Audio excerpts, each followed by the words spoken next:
लगभग ये सरकार मैं कह सकता हूँ कि छत्तीसगढ़ श्रीलंका के राह पर, राजपक्षे के राह पर भूपेश बघेल, लंका की जो स्थिति आपके सामने में है,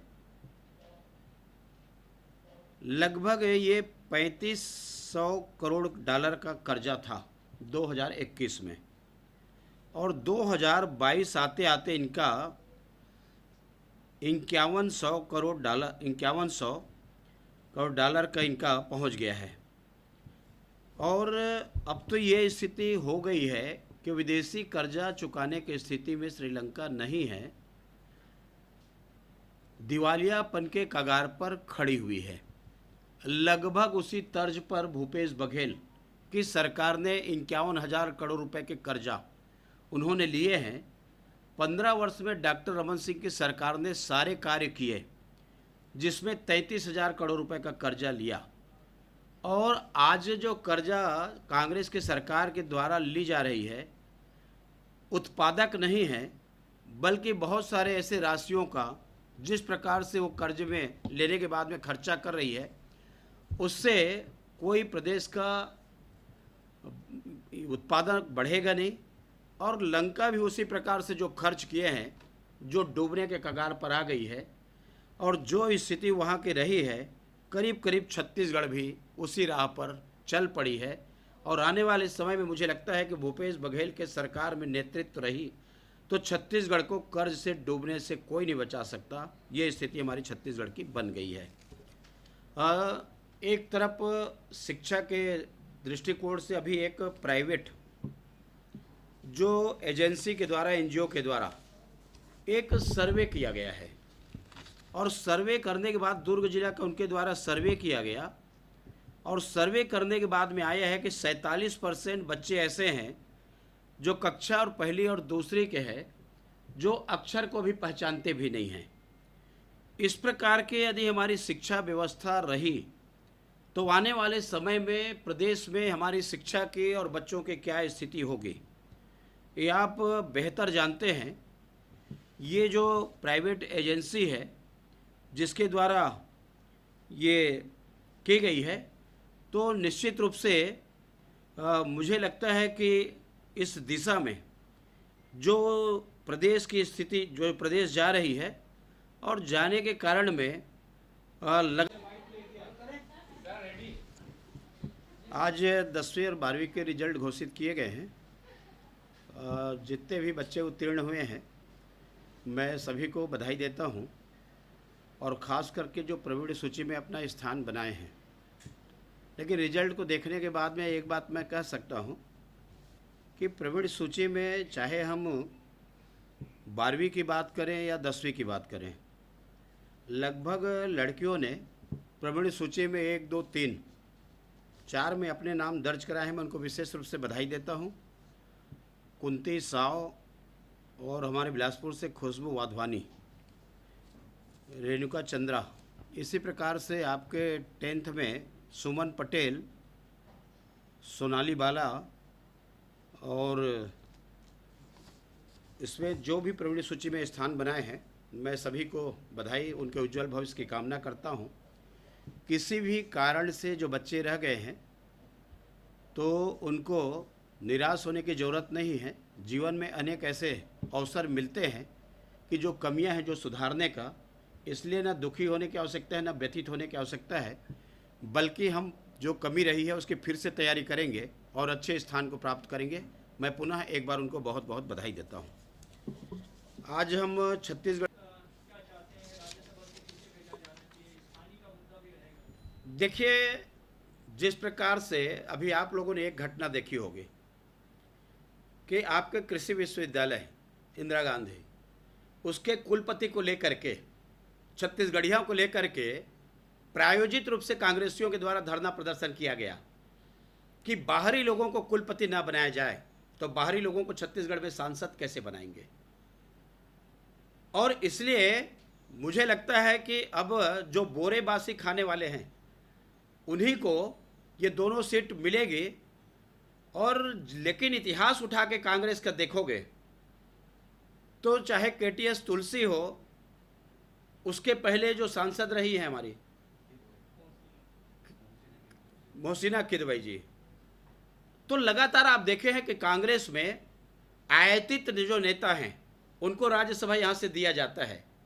तो ऐसे लोग जो यूनिवर्सिटी के कुलपति को लेकर के शिक्षा के क्षेत्र में राजनीति कर सकते हैं, तो हमें विचार करना है और हमें देखना है कि आने वाले समय में कि राज्यसभा में किनको भेज रहे हैं और किनका अधिकार उनको मिल रहा है, प्रतीक्षा करने की।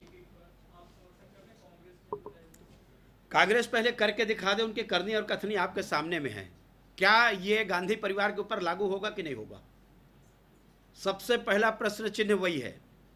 आप दूसरे के लिए कानून कायदा बना सकते हैं, लेकिन जो मुखिया मुख सो चाहिए, खान पान सो एक, तो मुखिया के यदि नहीं दिखेगा तो बाकी उसके बनाने से कोई फायदा नहीं है।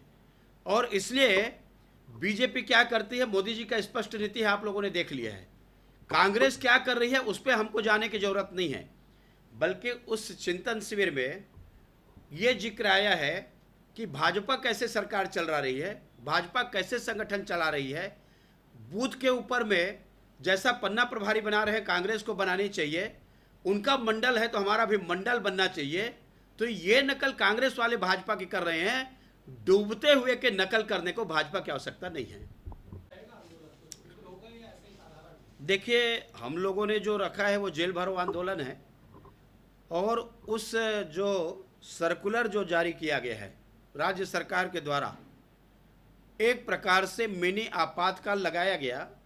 धरना प्रदर्शन पर जिस प्रकार से शर्तें लगाई गई, अब सरकार चारों तरफ से घिरती नजर आ रही है कि मितानिन हड़ताल पर बैठे हुए हैं, संविदा कर्मचारी हड़ताल पर बैठे हुए हैं, बिजली संविदा कर्मचारी बैठे हुए हैं, डीए दे नहीं पा रही है, रेगुलर कर नहीं रहे हैं, अनियमित कर्मचारियों को नियमित करने की बात थी। राजनीतिक दल उनके वादा को याद दिला रही है कि बहुत हो गया, अब आपका 3.5 साल का समय निकल गया, जो जनता के साथ में वादा किया है वादा खिलाफी कर रहे हैं। तब ये सरकार निरंकुशता में आ गई है और ये चाहते हैं कि उनके खिलाफ कोई प्रदर्शन ना हो, जो शर्तें लगा रही है। इस काला कानून को तोड़ने के लिए भारतीय जनता पार्टी ने 16 तारीख को जेल भरो आंदोलन और उस काले कानून को समाप्त करने के लिए, वापस लेने के लिए ये कार्यक्रम तय किए हैं। और पूरे प्रदेश में ये बहुत अच्छा हमारा कार्यक्रम होगा। सभी लोग तैयारी में लगे हुए हैं, बैठकों का दौर चल रहा है, बातचीत हो रही है और बहुत सफल कार्यक्रम हमारे संपन्न होंगे।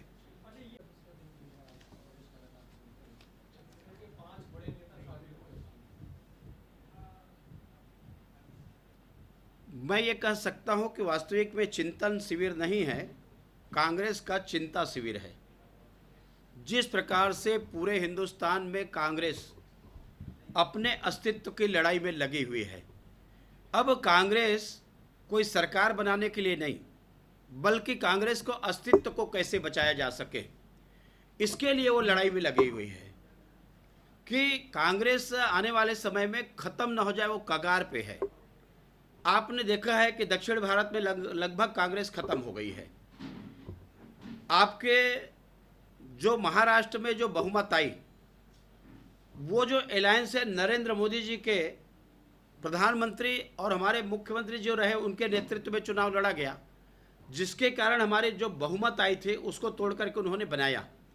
लेकिन आप बिहार में देखेंगे कि 1 नंबर 2 नंबर ने किस तरह चौथे नंबर पर जा रहे हैं, तो कहीं तीसरे नंबर प्रदेशों में स्थिति है।